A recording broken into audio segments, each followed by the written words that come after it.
Kemudian yang keduanya, ya, dia tidak menerima dengan ketetapan yang Allah telah berikan kepada Nabi Adam alaihissalam. Karena Nabi Adam Allah ciptakan ya belakangan dari iblis. Kemudian Allah muliakan kepada Nabi Adam alaihissalam. Bentuk kemuliaan yang ada pada diri Nabi Adam alaihissalam, Allah perintahkan malaikat untuk sujud kepada Nabi Adam. Iblis pun diperintahkan kepada ya untuk sujud kepada Adam alaihissalam, bukan sujud ibadah, melainkan itu sujud sujud penghormatan, bukan sujud ibadah. Kenapa? Kalau sujud ibadah itu tidak boleh kecuali hanya kepada Allah Subhanahu wa taala. Adapun perintah Allah sebutkan dalam Al-Qur'an yang memerintahkan agar iblis pun bersujud kepada Adam, yaitu sujud memuliakan, ternyata iblis enggak mau. Kenapa? Dalam hatinya ada penyakit hasad. Karena iblis merasa senior. Tahu merasa senior? Yang namanya senior itu bukan hanya dalam kelas saja. Di setiap kegiatan, pekerjaan, merasa lebih senior, lebih lama, lebih duluan. Kalau dalam urusan agama merasa lebih baik, merasa lebih suci, lebih taat, lebih mengikuti sunnah. Kalau dalam dunia di dalam dunia ya ilmu, atau orang yang menganggap dirinya lebih alim dari yang lain, merasa lebih baik ilmunya, merasa sudah lama belajarnya, merasa dia keluar dari tempat belajar yang jauh dari luar negeri dan seterusnya. Sehingga terkadang penyakit hati itu muncul. Dan akhirnya pun iblis karena memiliki sifat penyakit hati tadi, dia pun menolak untuk memuliakan Nabi Adam alaihissalam, kemudian dilaknat, bahkan dilemparkan, dikeluarkan dari surga. Apa sebabnya? Ini dosa pertama yang terjadi di langit. Bahkan dosa yang pertama terjadi di bumi, itu pun karena penyakit hati. Kenapa? Karena penyakit hati ini memiliki efek.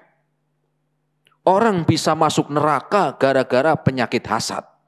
Orang bisa masuk neraka gara-gara dia memiliki dengki kepada saudaranya. Orang bisa dia mendatangkan keburukan di dunia dan di akhirat karena memiliki sifat iri dan dengki kepada orang lain. Tetapi berbeda dengan penyakit zahir. Pernah dengar jenengan ada orang masuk neraka gara-gara penyakit panu? Pernah? Enggak ada. Ya, belum pernah dengar. Kenapa jenengan masuk neraka? Panuan, tuh nggak ada begitu. Kenapa jenengan kok bisa masuk neraka? Iya, ini kulit saya itu alergi gatal. Nggak ada. Tetapi ia menjadikan seorang itu binasa karena penyakit hati. Sehingga Allah perintahkan untuk kita membersihkan, untuk kita bersihkan. Untuk kita bersihkan penyakit hati yang efeknya bukan cuma di dunia, tetapi efeknya bisa seorang masuk neraka gara-gara penyakit hati. Jamaah rahimani Allah wa iyyakum jami'an. Sehingga pembahasan ini mengobati jiwa sangat penting. Sebagaimana tadi disebutkan oleh penulis bahwa penyakit yang tumbuh dari penyakit hati itu penting untuk dibahas dan untuk diamalkan di dalam membersihkan jiwanya. Dan Allah pun telah bersumpah dengan 11 kali. Kemudian isi sumpahnya, sungguh beruntung sukses orang-orang yang membersihkan hatinya.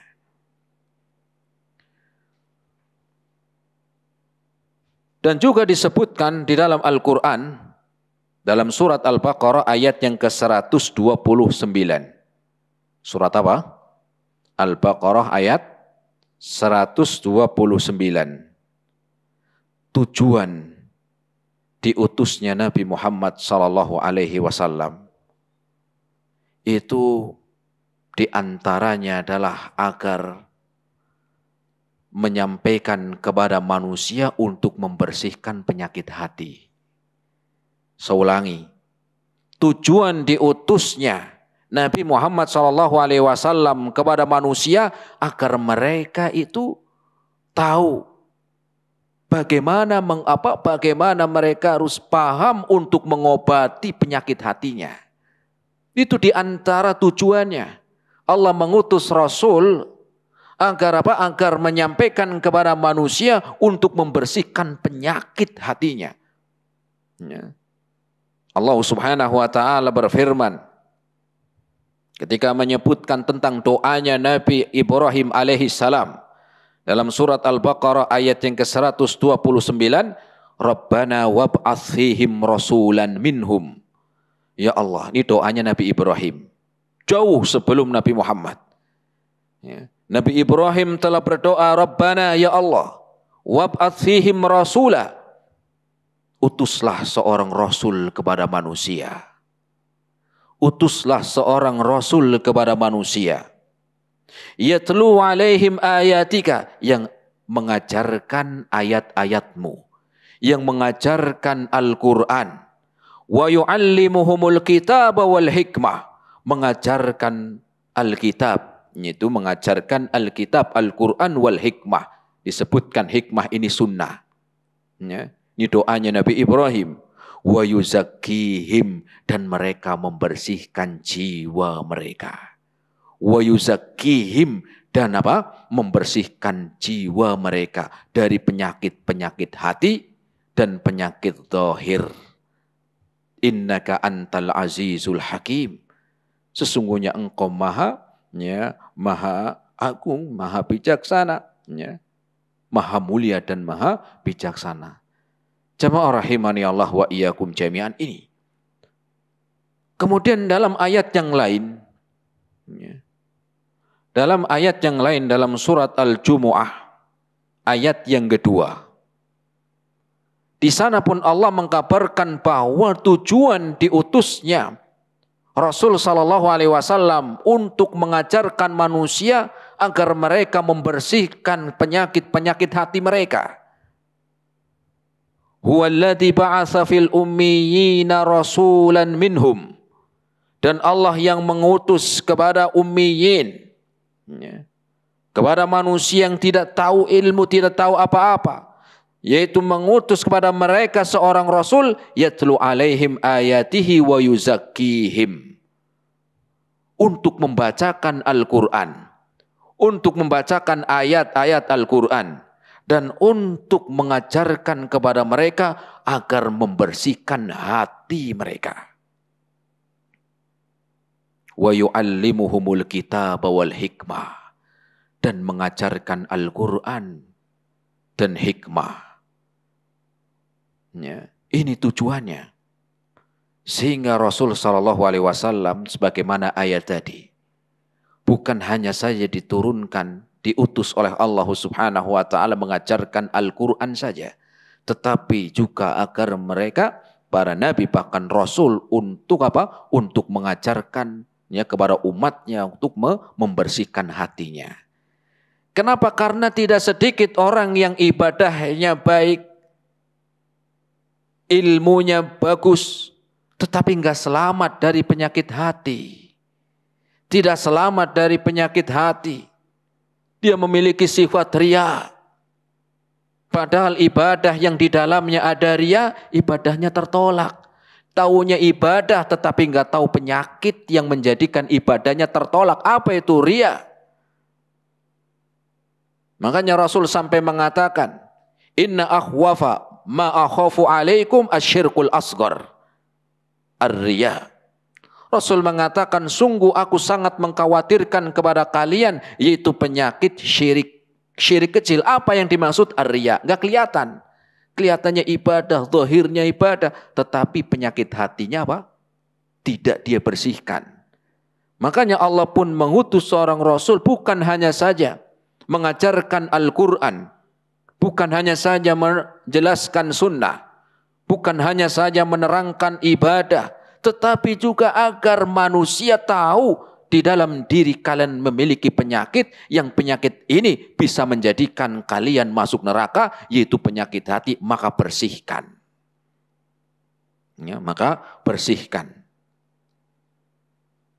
Membersihkan diri dari apa? Dari maksiat, dari sifat-sifat buruk. Ya, dari sifat-sifat buruk. Sampai Rasul mengatakan tentang penyakit hati dalam hadisnya, iyyakum wal hasad. Hati-hatilah kalian dari penyakit hasad. Penyakit hasad nampak enggak? Enggak nampak. Ya. Berbeda kalau menyebutkan penyakit yang zahir. Hati-hatilah kalian dari penyakit masuk angin mungkin ya. Langsung beli obat. Hasad enggak tahu orang. Enggak kelihatan. Mana yang memiliki sifat hasad dan apa? Ya, yang tidak hasad tidak tahu kenapa ini tidak nampak. Iyyakum wal hasad. Hati-hatilah kalian, jauhilah oleh kalian penyakit hati. Di antara penyakit hati itu hasad. Fa innal hasada ta'kulul hasanati kama ta'kulun narul hataba. Karena penyakit hasad itu akan menjadikan kebaikan-kebaikan itu apa? Ya, akan habis. Menjadikan kebaikan yang dilakukan bisa habis sebagaimana kayu yang apa? Yang terbakar. Sebagaimana api yang memakan kayu bakar, maknanya begitu. Itu penyakit hati. Di antaranya penyakit hasad, penyakit riya, ya, dendam, sifat iri dan dengki. Ya. Sampai Rasul mengatakan, iyyakum, hati-hatilah kalian dari penyakit hati, yaitu hasad. Dan kita tadi lihat penyakit yang pertama, dosa yang pertama di langit, itu karena penyakit hati. Dan Allah juga menyebutkan bahwa orang yang beruntung, orang yang selamat, yang hatinya dia bersihkan dari penyakit-penyakitnya. Ya, dari penyakitnya.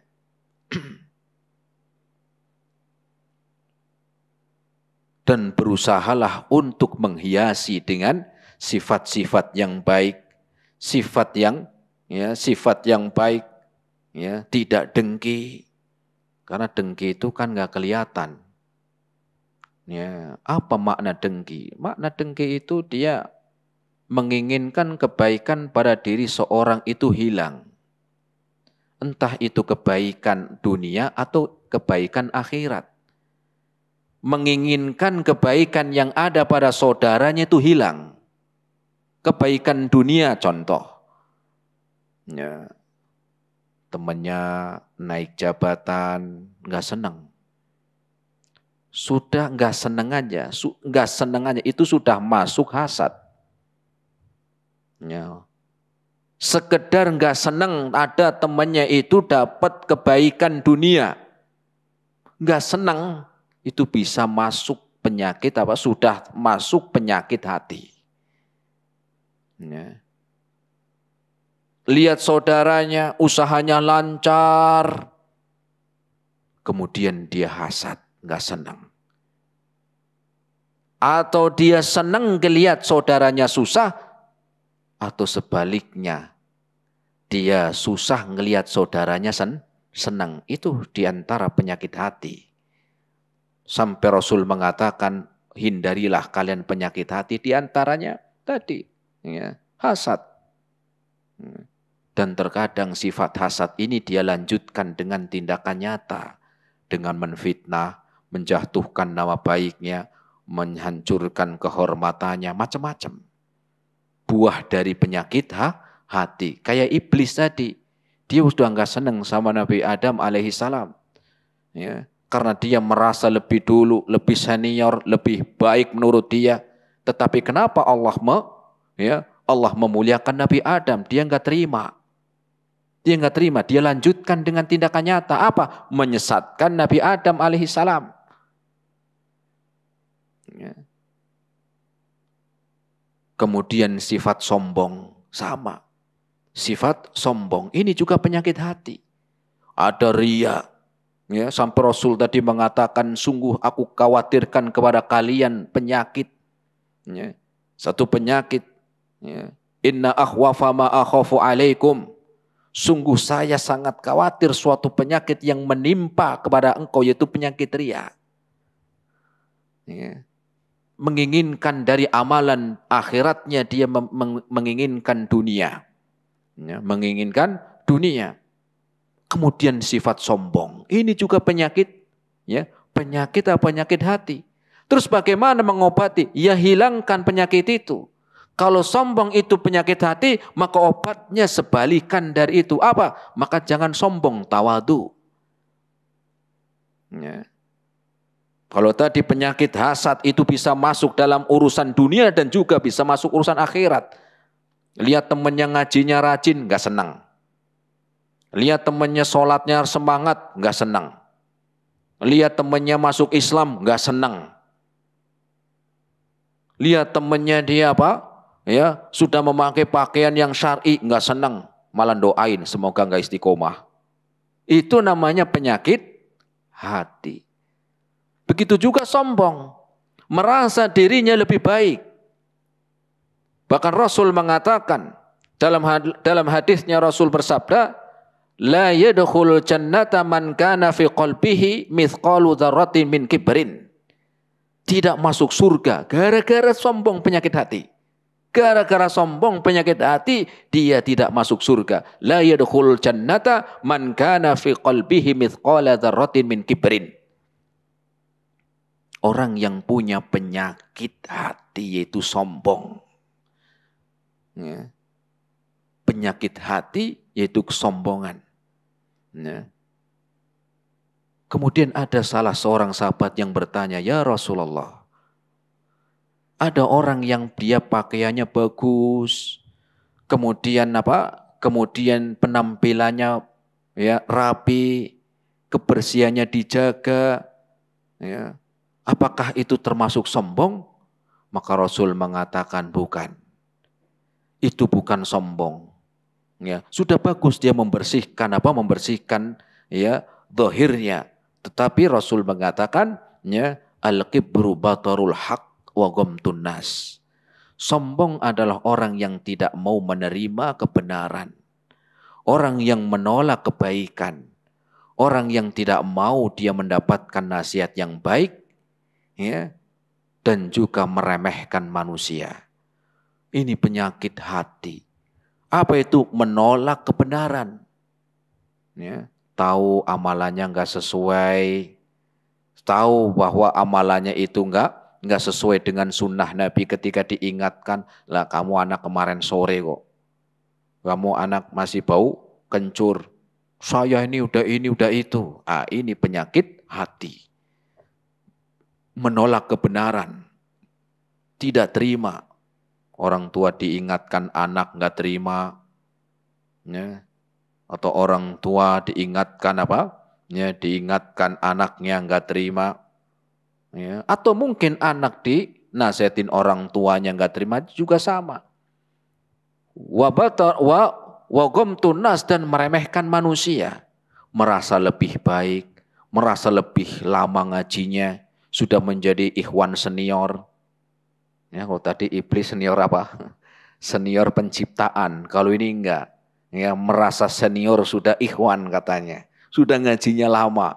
Ya, hati-hati, penyakit hati tidak pandang bulu. Ya, sudah merasa ya di dalam urusan dakwah sudah banyak yang sudah dilakukan.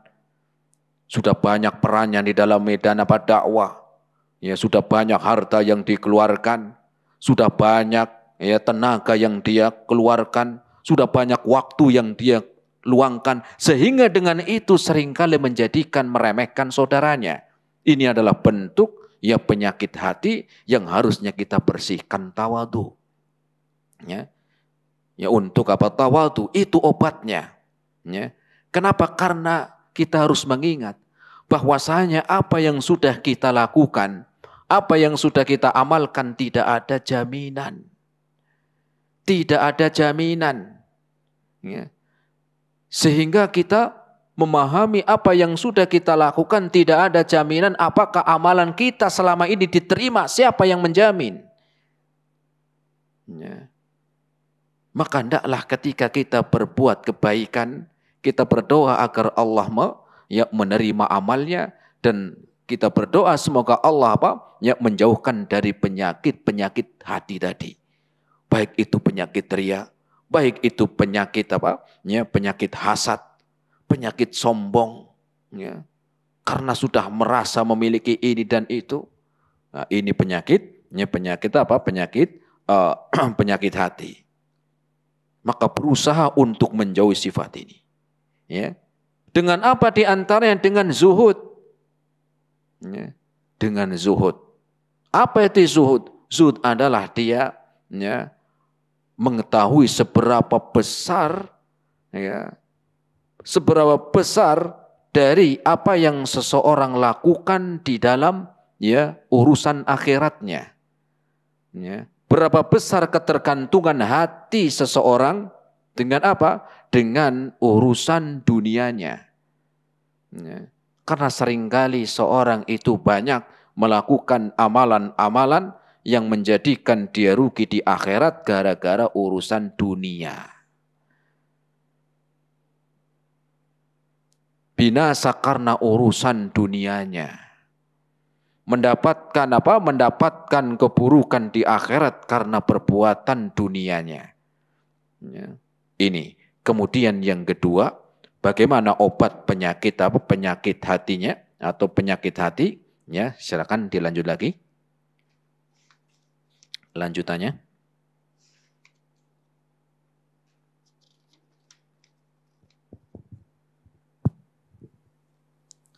Orang yang dalam hatinya tersembunyi sifat-sifat buruk, dengki, dan sifat-sifat buruk lainnya tidak termasuk golongan pembuka pintu kebaikan, dan sebaliknya termasuk golongan orang-orang yang membuka pintu keburukan. Karena itu, hati membutuhkan pengobatan yang dilakukan terus-menerus, seraya memohon kepada Allah Subhanahu wa Ta'ala agar kita dijauhkan dan dibersihkan dari sifat buruk. Hendaklah dia selalu memanjatkan doa.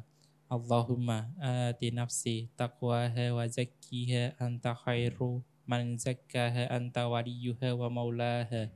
Ya Allah, anugerahkanlah ketakwaan ke dalam jiwaku dan bersihkanlah ia, karena Engkaulah sebaik-baik zat yang membersihkan jiwa. Engkaulah penolongnya dan pelindungnya. Ya. Ini obat yang kedua penyakit jiwa, yaitu penyakit hati. Kalau penyakit zahir tadi tinggal beli. Penyakit jiwa yang kedua penyakit hati.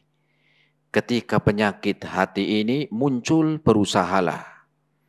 Ya, kalau sombong maka segera tawadu.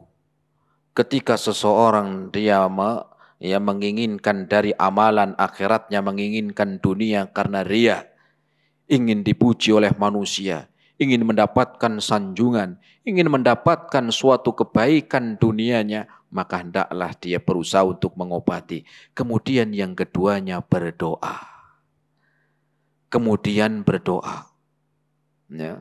Dan beliau mengatakan, ya, di dalam mengobati penyakit hati ini membutuhkan pengobatan yang terus-menerus. Membutuhkan apa? Membutuhkan di dalam pengobatan hati ini itu apa? Terus-menerus. Kenapa? Karena penyakit ini kapan saja datang. Waktunya tidak ditentukan. Kepada siapapun dia akan datang penyakit ini. Sehingga membutuhkan pengobatan yang terus-menerus. Jangan sampai lalai karena apa? Karena urusan dunianya. Ya. Dan terus untuk memperbaiki, membersihkan penyakit-penyakit hati dan berdoa. Kenapa harus berdoa? Karena hakikatnya yang mampu membersihkan penyakit ini dalam diri seseorang hanya Allah Subhanahu wa Ta'ala. Karena yang mampu mengobati penyakit hati yang ada pada diri seorang itu hanya Allah Subhanahu wa Ta'ala. Adapun manusia tidak melihat, adapun manusia tidak merasakan, maka banyak berdoa. Dan di antara doa yang diajarkan oleh Nabi kita SAW, Bahkan ya doa ini pun ya disebutkan dalam hadis riwayat Imam Muslim yang Rasul berdoa, banyak berdoa dengan doa ini. Kalau ini Rasul, ya apalagi dengan kita. Karena hakikatnya yang membersihkan penyakit hati kita hanya Allah Subhanahu wa taala. Apa doanya? Allahumma ati nafsi taqwaha wa zakkiha anta khairu man zakkaha anta waliyuha wa maulaha. Allahumma ati nafsi taqwaha, ya Allah, anugerahkan ketakwaan ke dalam jiwaku. Berikan ketakwaan di dalam jiwaku. Ada sifat takwa, melaksanakan perintah Allah dan menjauhi larangannya. Wa zakkiha, kemudian bersihkan jiwanya ya. Bersihkan jiwanya ya Allah Subhanahu wa taala. Anta khairu man zakkaha. Engkaulah sebaik-baik zat yang membersihkan jiwa seseorang. Anta waliyuha, dan engkau adalah dan engkaulah satu-satunya penolong. Engkaulah satu-satunya yang menolong. Wa maulaha, dan engkaulah satu-satunya sebagai pelindung. Dengan ini jamaah rahimani Allah wa iyyakum jami'an, ya, kita ketika ingin melakukan suatu kebaikan, ingin membuka kebaikan kepada orang lain, mengajak kebaikan kepada orang lain, tetapi ingat, jangan melupakan penyakit hati yang ada di dalam diri kita masing-masing. Ketika kita beribadah, maka ingat jangan sampai karena penyakit hati kita menjadikan ibadahnya pun ia tidak mendapatkan apa-apa. Maka berusahalah untuk mengobati penyakit hati dengan apa? Dengan dia melakukan yang sebaliknya dari itu. Ketika dia ya tumbuh rasa riya, maka ingatlah bahwa ibadah ketika dia menginginkan dunia, ya, maka tahu bahwa yang dia lakukan tidak mendapatkan apa-apa. Ketika dia sombong kepada manusia, maka ingatlah bahwasanya sombong itu akan mengantarkan kepada neraka. Kemudian ketika hasad, maka ingatlah hasad ini akan menjadikan kebaikannya akan hilang sebagaimana api yang melalap kayu bakar. Dan yang kedua adalah dengan berdoa.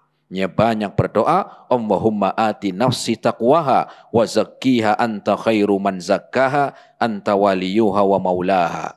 Dan bisa ya didapatkan doa ini ya di dalam zikir-zikir, ya doa di pagi ataupun di siang hari ataupun di malam hari. Kenapa? Karena penyakit ini kapan saja bisa menjangkiti kita, baik siang, pagi ataupun malam, dan kepada siapapun bisa mendatangi kita penyakit hati. Semoga bermanfaat pada kesempatan siang hari ini, dan semoga Allah Subhanahu wa taala melindungi kita semuanya dari penyakit hati, dan semoga Allah Subhanahu wa taala mengampuni dosa-dosa kita semuanya, dan semoga Allah Subhanahu wa taala memasukkan kita ke surganya. Allahumma amin. Ya, ini yang bisa kita sampaikan. Semoga bermanfaat. Terima kasih atas segala perhatiannya. Mohon maaf atas segala kekurangannya. Kita akhiri subhanakallahumma bihamdika asyhadu an la ilaha illa anta astaghfiruka wa atubu ilaik. Assalamualaikum warahmatullahi wabarakatuh.